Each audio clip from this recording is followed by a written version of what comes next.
Hi, Roy Trevelyan here for Biology Bites. Here are those lichens I promised to show you. Those are algae and fungus in a symbiotic relationship. Algae is providing food for the fungus, and the fungus is providing moisture for the algae. Symbiotic relationship. Which one would that be if both organisms are benefiting? Would that be mutualism, commensalism, or parasitism? You can email me an answer. Anyway, today we're going to talk population ecology, and the population I have today is a yeast culture, and we're going to make sourdough bread. At least I'm going to show you the starts of this. And I waited a little long. The top on here, this is not really a good culture. This is the waste products called hooch, yeast poop, if you will. I'm going to throw that away. And believe it or not, we're still going to be able to make bread from this. But what I did is I made the culture last longer, right? It no longer has its own waste products in there. I got rid of those. And the other thing I'm going to do is I'm going to feed the culture today. I'm going to feed it with this white flour, stuff not really good for you. I'm going to show you how to make the bread with whole wheat flour. Right, that contains the whole seed. But right now, I need to feed it with this flour, this processed flour. Not as good for us or the yeast, probably. Anyway, I got a spoon here. I'm going to show you what we're going to do. I'm going to put 100 grams of flour in. And this is Trevelyan. If you could look at this here, it's on grams. Make sure you're on grams when you work in my class. And we're going to tare it. What that means is I'm going to make it read 0. The balance is going to pretend like that jar isn't there because I want 100 grams of flour. And let's see if I can get this here. 47, 69, 88, 89, 98, and a little for more. Okay, cool. Don't want to spend too much time on it. Okay, this is going to be the food source for the yeast, right? Now I need to add 25 grams of the actual culture. Right, we're going to restart it. Now it's going to be beautiful in here because it's got all this food, got rid of the waste products, right? So again, I'm going to tare it. You don't need to show that again. That means I'm putting it to 0. And now I need 25 grams of that culture. This is what's going to start the next population. Oh, look at that. Right on. Well, close. All right. Anyway, that's going in. Now, the next thing we're going to need to do, just like us, what does this yeast need to live, is it's going to need some water. I want warm water. The yeast likes it warm, but it doesn't like it too warm. Now, I wish I had a thermometer that had Celsius. We're going to measure in Celsius. We want to keep everything in scientific, in metrics. But today's thermometer is going to read 100 degrees Fahrenheit, which turns out to be about 38 degrees Celsius. Well, the fact of the matter is, if I put warm water in, too warm of water, it's going to take all those enzymes that the yeast have, and it's going to break them down. A fancy word for that is denature.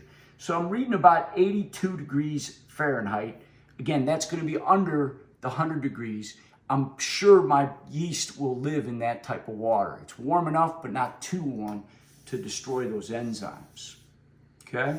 And I'm going to pour the water in. And now I'm going to let it sit for, I think it's about 8 hours. I'll mix that up. And that yeast is going to reproduce exponentially. Right? I happen to make one over here from the magic of videos. Here's one that's been sitting and look at all the carbon dioxide. And you see all those bubbles? That's CO2. This is one healthy culture right now. Took off the waste products, gave it water. That's a resource. I gave it the starch, which is its food source, and it's going to reproduce and reproduce and reproduce until something makes it stop, right? Exponential growth is what we're going to talk about today. So if we take a look over here, we're going to look at population ecology. That's the topic of today's BioBites. And the density is going to be the number of organisms in a given area. Oh, I don't know, Waukegan, I think I looked it up. Maybe it's 1,000 individuals per kilometer, right? In other words, how many people are tightly packed? Cities, more tightly packed. Go to North Dakota, it's maybe 100 people per kilometer, right? It's the number of organisms in a given area. Now, one thing that matters in terms of density, one thing that matters in terms of population ecology is dispersion. If I'm going to measure, if I want to count all the people or mushrooms or whatever it is, I need to know where those individuals are. And so dispersion is important when we look at density in terms of the spacing of these individuals. For example, it'd be easy to count a cornfield. They plant those seeds a couple of feet, a couple of inches apart. So it's corn plant, corn plant, corn plant, corn plant, very uniform spacing or dispersion. When we talk about clumped, would be more like mild mushrooms. Wild mushrooms, a lot of them grow specifically under trees. So if I went and looked out in my grass, you might come to the conclusion that there are no mushrooms, right? The density is zero, right? But the fact of the matter is, they're only clumped under the trees. So it does matter in terms of dispersion when we look at population ecology. Finally, random dispersion would be like the clover I showed you the other day in my grass. Yeah, it's here, it's there, it's all over the place. A little harder to count than the uniform dispersion. Anyway, when we talk about these things, when we talk about density, we're looking at what we call exponential growth. Please don't memorize this definition, but it's the rate of change, the growth rate of an individual proportional to the population size. In other words, the more individuals you have in that area, the faster the growth rate is going to occur. Don't memorize this, but look at this graph and realize it's a J-shaped graph. Later, I want you to look up on YouTube the story of the magic penny. It asks, if I gave you a penny every day and it doubled compared to just $1 million, 30 days later, which would you have more money in, right? Well, exponential growth grows very slowly at first because there's not a lot of organisms. But over time, it grows completely straight up, right? It makes that J-shaped graph. That's what we mean by exponential growth. And just like my yeast here, there's no way that's ever going to stay like that. Right now, great. It's got water. It's got food. There's no waste products. Remember, I cleaned the hooch off the top, so it's growing exponentially. But in reality, all populations are going to reach what they call logistic growth.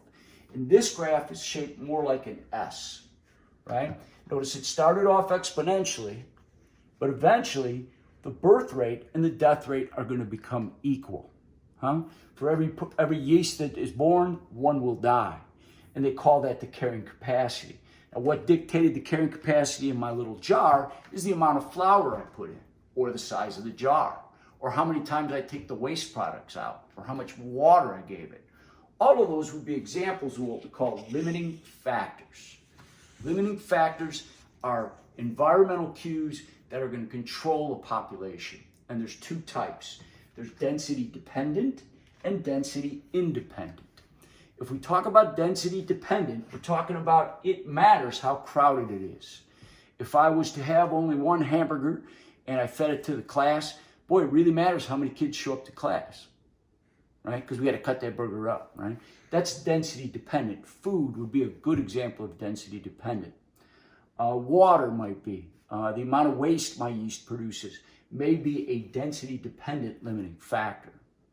The opposite of that would be a density independent factor.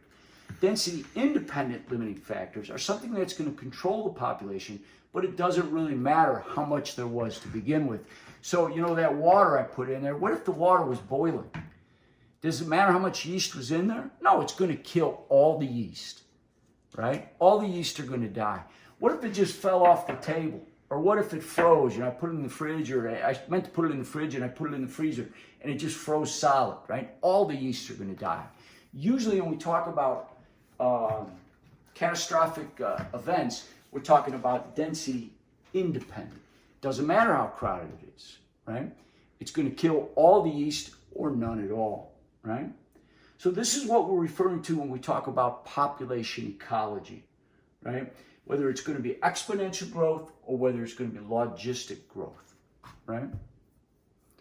I think that's it. I'm Roy Trevelyan. This is Biology Bites. Thank you for listening. Hey, don't forget to comment, like, and what's the third one? Subscribe. Especially you Crystal Ray students, I need to know if I'm going to improve. You got to tell me. You got to give me some feedback. Please do so. Thanks.